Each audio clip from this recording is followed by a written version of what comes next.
မင်္ဂလာပါအားလုံးပဲ YouTube မှာရှိတဲ့ကျွန်တော်ရဲ့ညီကိုမောင်နှမတွေအားလုံးပဲမင်္ဂလာပါဗျ။ကဲကျွန်တော်တို့ဒီတစ်ပတ်ပေါ့နော်10ရက်ကနေပြီးတော့14ရက်အထိတစ်ပတ်စာရှယ်မွေးတကွာကောင်းပေါ့နော်ဟိုထွက်တာကတော့ကျွန်တော်တို့ဒီပွဲတွင်းကနန်းကိုပြန်ပြီးတော့ထိုးရမယ်။ဒါပေမဲ့တကွာကောင်းအဲ့ထဲမှာပေးနေတဲ့ site ရှိတယ်နော်။ဒါဟိုစိုင်းနေတတ်မှုရှိတဲ့မျိုးတွေလည်းသုံးလို့ရအောင်လို့ကျွန်တော်မျှဝေပေးမယ်ဗျနော်။ကဲကျွန်တော်ရဲ့ channel လေးကို subscriber မနှိပ်ရသေးတဲ့မျိုးတွေ subscriber နှိပ်ပါ like လက်မလေးတွေနှိပ်ပေးပါနော်။အကြံခဲ့တဲ့ဘွေရဆိုလို့ရှိရင်လည်းကျွန်တော်မွေးကနဲ့2 site ပြခဲ့တယ်တစ် site အောင်မြင်ခဲ့တယ်ပေါ့နော်အဲ့တော့အခုဒီပွဲမှာလည်းကျွန်တော်တို့ကဒီဗိုလ်တဖူးနေ့ဖောင်းထားတယ်အဲ့ဒီဖောင်းထားတဲ့ထဲမှာထွက်ပေးတဲ့ကဏ္ဍဒီကျွန်တော်တို့ဒီဗိုလ်တဖူးရဲ့အပေါ်ပိုင်းမှာကြာရင်မကြာရင်ကျွန်တော်တို့ကတောက်ချနေမှာကြာပေးရမယ်ကဏ္ဍနော်အဲ့တော့စကားတွေတိတ်ပြီးတော့ထွေထူးထူးမပြောတော့ဘူးကျွန်တော်တို့ site ကလေးကိုပဲအရင်ဆုံးပြပေးမယ်နော် site ကလေးကိုပြပေးမယ်ဆိုတော့ကျွန်တော်တို့ဒီပွဲမှာပေါ့နော်ဒီမှာ85လို့ထွက်ထားတယ်နော်ကျွန်တော်ဝိုင်းထားတယ်အဲ့ဒါလေးကိုမြင်အောင်လို့ကာချက်လေးနဲ့ထပ်ပြီးတော့ပြပေးမှာအဲ့ဒီ85ဆိုတဲ့ကဏ္ဍဒီကျွန်တော်တို့အောက်ပွဲမှာအဲ့ဒီ58လို့ပြန်ပြီးတော့ရိုက်ပေးအဲ့လိုရိုက်ပေးပြီဆိုတာနဲ့ကျွန်တော်တို့ကအဲ့ဒီပွဲတွင်းမှာထပ်ထားတဲ့ကဏ္ဍ2640 9ခွန်95 92 1ခွန်1320 5ဘူး58ဆိုတဲ့အဲ့ဒီကဏ္ဍ10ခွက်ကဒီဘေးပွဲကိုရွှေ့ပေးတာနော်ဘေးရပွဲကိုရွှေ့ပေးတာအဲ့မှာ52ဆိုတဲ့ကဏ္ဍနော်52ဆိုတဲ့ကဏ္ဍကဒီမှာတနင်္လာနေ့မှာ52လို့ကျွန်တော်တို့ပြန်ကြပြီးတာနော်ဒီ52ဆိုတဲ့ကဏ္ဍကတနင်္လာနေ့မှာ52လို့ပြန်ကြပြီးတာဟုတ်ပြီနော်85ကနေ85လို့အထောင်ရိုက်ပြီးတာ ਨੇ ဒီပွဲထဲမှာထွက်ထားတဲ့ကဏ္ဍ52ဆိုတဲ့ကဏ္ဍက52လို့ဘေးမှာရိုက်ပြီးတာအဲ့ဒါတကွာကောင်း site ရှိတယ်ဗျနော်အဲ့တကွာကောင်း site ကျွန်တော်ရဲ့ live video file ကိုအခုကျွန်တော်ရဲ့ video file ကိုပေါ့နော်အစားဆုံးလေးပြီးဆုံးအောင်ကြည့်တကွာကောင်းကိုကျွန်တော်ရွေးချယ်ပေးပါနော်လိုချင်တယ်ဆိုလို့ရှိရင်လည်းဖုန်းဆက်ပေးအဲ့တော့ဒီပွဲမှာထွက်ထားတဲ့ဒီမှာ30ဆိုတဲ့ကဏ္ဍနော်အဲ့ဒီ30ဆိုတဲ့ကဏ္ဍကဒီမှာ303လို့သူ့ရဲ့အောက်ပွဲမှာပြန်ပြီးတော့ရိုက်ပေးဒီလိုခေါ်ပင်ရှိပြီးမှဖြီးပင်လာမှာနော်အဲ့လိုရိုက်ပေးတာနဲ့တဲ့အဲ့ဒီပွဲထဲမှာထွက်ထားတဲ့ဒီမှာ60ခွန်ဆိုတဲ့ကဏ္ဍနော်9နဲ့9 1 9ခွန်303 9 1 4 8 1ခွန်53 8ဘူး38ဆိုတဲ့ဒီကဏ္ဍအကုန်လုံးချုပ်ထိုးရမှာနော်အဲ့ဒါကိုကျွန်တော်တို့ကဒီထိုးရမယ့်ပွဲမှာချုပ်ပြီးတော့ထိုးစီရမလိုဘူးနော်ဒါကကျွန်တော်ဒီပွဲကဏ္ဍဒီပွဲကိုရှေ့ပေးတယ်ဆိုတာလေးကိုပြပေးတာ60ခွန်ဆိုတဲ့ကဏ္ဍဒီသူ့ရဲ့ကက်ရဲ့ပွဲမှာ60ခွန်လို့ပဲပြန်ပြီးတော့ရိုက်ပေးတယ်နော်60ခွန်လို့ပဲရိုက်ပေးတယ်ကဲအဲ့ဒီနီးတိုင်းပဲကျွန်တော်တို့ကဒီမှာပေါ့နော်85လို့ထောင်ပြီးရတဲ့52က52လို့ဘေးပွဲကိုပြန်ရွှေ့ပေးတာနော်အဲ့လိုရွှေ့ပေးသလိုမျိုးပဲဒီမှာ30က303လို့ပြန်ရိုက်ပြန်တဲ့60ခွန်က60ခွန်လို့ဘေးပွဲကိုပြန်ပြီးတော့ရိုက်ပေးတယ်ကဲအဲ့လိုမျိုးပဲဟောဒီမှာ314နော်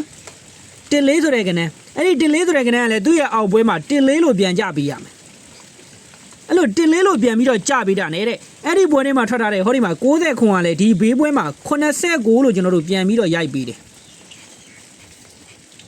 နော်အဲ့လို89လို့ပြန်ပြီးတော့ရိုက်ပေးတယ်ဟုတ်ပြီဒါဆိုလို့ရှိရင်တောက်လျှောက်တော့မှန်လာခဲ့ပြီနော်တောက်လျှောက်တော့မှန်လာခဲ့ပြီဆက်ပြီးတော့ပေးမလားစောင့်ကြည့်ဒါကျွန်တော်တို့ကကလန်ဒါဆိုင်ကလေးဆိုတော့လေကျွန်တော်ကိုဒီမှာပြီးဆုံးအောင်ကြည့်ကလန်ဒါ2ရွက်အခုကဒါကကျွန်တော်တို့တလစာပေါ့နော်4ပင်ကလန်ဒါလို့ခေါ်တယ်ဒီ4ပင်ကလန်ဒါနဲ့ပြီးရင်ကျွန်တော်တို့ကနော်တလာခွဲတာ6ပင်ကလန်ဒါနဲ့နော်ဟိုတလာခွဲမဟုတ်တလားနဲ့တစ်ပတ်ပေါ့နော်9ပင်ကလန်ဒါနဲ့ပြန်ပြီးတော့ပြပေးမယ်သူက2မျိုးပြမှာကဏ္ဍက1မျိုးနဲ့ထွက်တာနော်အားကြောင့်မလို့ဗီဒီယိုလေးကိုအစားဆုံးပြီးဆုံးအောင်ကြည့်ပေးပါဗျနော်ကဲဟောဒီမှာကျွန်တော်တို့က28ဆိုတဲ့ကဏ္ဍလေးရိုက်ပြီဗျာအဲ့ဒီ28ဒီနောက်ပွဲမှာလဲ28လို့ကဏ္ဍပြန်ပေးရမယ်မှာ82ပါကြပေးထားတယ်နော်28လို့ကဏ္ဍပြန်ပေးရမယ်အဲ့လိုပြန်ပြီးတာနဲ့တဲ့အဲ့ဒီပွဲထဲမှာထွက်ထားတဲ့ဒီမှာ35ဆိုတဲ့ကဏ္ဍဒီတဲ့ကျွန်တော်တို့ရဲ့အောက်ပွဲမှာနော်သူ့ရဲ့ဘေးကက်ရဲ့ပွဲမှာ53ဒီ53လို့ပြန်ရိုက်ပြီးတယ်ဟုတ်ပြီနော်ဒါဆိုရင်သဘောပေါက်မယ်ထင်တယ်85က85လို့ပြန်ရိုက်ပြီးတဲ့52ဒီသူ့ရဲ့ကက်ရဲ့ပွဲကို52လို့ပြန်ပြီးတော့ရွှေ့ပြီးတယ်နော်အဲ့တော့30ဒီ30လို့ပြန်ရိုက်ပြီးတဲ့60ခွန်ဒီသူ့ရဲ့ကက်ရဲ့ပွဲမှာ60ခွန်လို့ပြန်ရိုက်ပြီးတယ်နော်အဲ့ဒီမှာ14က14လို့ကြပြီးတာနဲ့တဲ့သူ့ရဲ့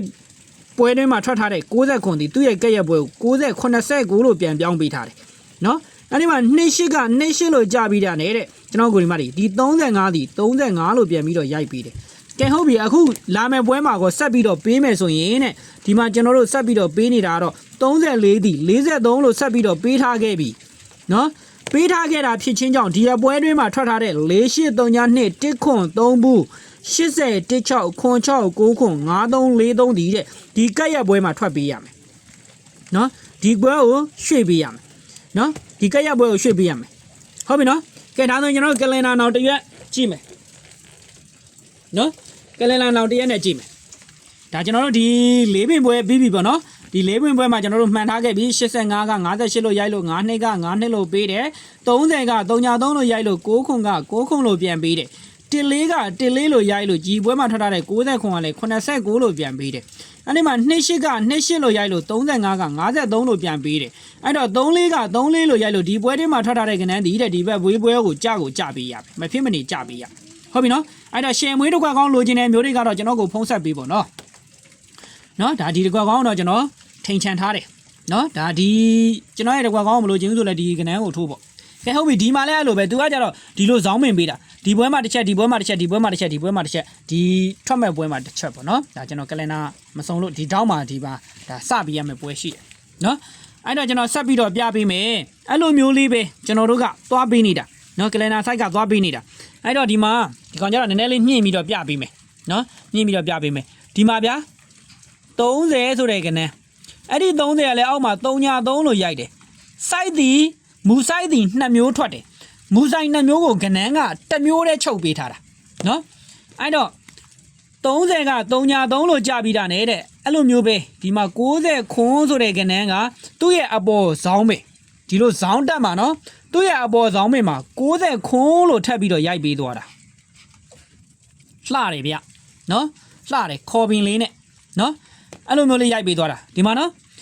မတူဘူးနော်မတူဘူးကျွန်တော်တို့ကဒီပွဲမှာက85က58လို့ရိုက်လို့9နှစ်က9နှစ်လို့ရိုက်ပေးတာနော်အခုဒီပွဲမှာကြတော့အခုဒီကလန်နာမှာကြတော့30က303လို့ရိုက်လို့6ခွန်က6ခွန်လို့သူ့ရဲ့အပေါ်ဆောင်မင်းကိုပေးတာဟုတ်ပြီနော်ကဲဒါဆိုရင်နောက်တစ်ပိန်နေနဲ့ဒီမှာ14ပဲအဲ့ဒီ14ကဒီမှာ14လို့ဒီပွဲမှာရိုက်တယ်ရိုက်ပြီးတော့ဒီပွဲတွင်းမှာထွက်ထားတဲ့ကဏ္ဍဒီသူ့ရဲ့အပေါ်ဆောင်မင်းကိုသွားပေးရမယ်တဲ့နော်ဒီပွဲတွင်းမှာထွက်ထားတဲ့ဒီမှာ60ခွန်ကပဲမှာ89လို့ထပ်ထွက်တယ်တတိထားတဲ့တကူကတော့ကျွန်တော်တို့ကမှာ6ခွန်က6ခွန်လို့ကြားတယ်နော်အဲ့မှာ6ခွန်ကခွန်6လို့ကြားရင်အပင်ကပြောင်းသွားတယ်နော်အဲ့ဒါလေးတစ်ချက်တော့တတိထားရမယ်ဟုတ်ပြီနော်ကဲဒါဆိုရင်ကျွန်တော်တို့က30က303လို့ရိုက်လို့60ခွန်ကသူ့ရဲ့အပေါ်ဆောင်မင်းကို60ခွန်လို့ရိုက်ပေးထားတယ်နော်ရိုက်ပေးထားတယ်အဲ့လိုမျိုးပဲတဲ့14က14လို့ရိုက်လို့60ခွန်ကလည်း89လို့ဆက်ပြီးတော့ရိုက်ပေးထားတယ်ကဲဒါဆိုရင်နောက်ထပ်တစ်ပင်အနေနဲ့ကကျွန်တော်တို့ကဒီမှာ28ကဒီမှာ28လို့ပဲပြန်ရိုက်ပေးတယ်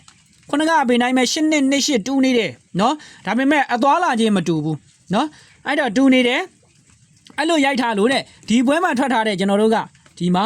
35ဒီပွဲမှာ53လို့ရိုက်ပေးမယ်နော်53လို့ရိုက်ပေးထားတယ်ဟုတ်ပြီနော်သူကဇောင်းမင်းနဲ့တက်သွားတာနော်ဒီလိုဇောင်းမင်းဆိုပြီးတော့ဒီဘက်မှာဒါဒီပွဲမှာထွက်ပေးရမယ်ခင်ဗျနော်အဲ့တော့ဇောင်းမင်းလေးနဲ့သွားပေးထားတယ်နော်အဲ့လိုဇောင်းမင်းလေးနဲ့သွားပေးထားတယ်ဟုတ်ပြီနော်ဒါဆိုလို့ရှိရင်ကျွန်တော်တို့ကနောက်ထပ်တစ်ပင်အနေနဲ့ဆက်ပြီးတော့ကြည်ပါတဲ့ကျွန်တော်ရဲ့အကိုဒီမကြီးနော်ဟောဒီမှာ34ဆိုတဲ့ခဏနော်34ဒီသူ့ရဲ့အောက်ဒီပွဲမှာ43လို့ပြန်ရိုက်ပြီး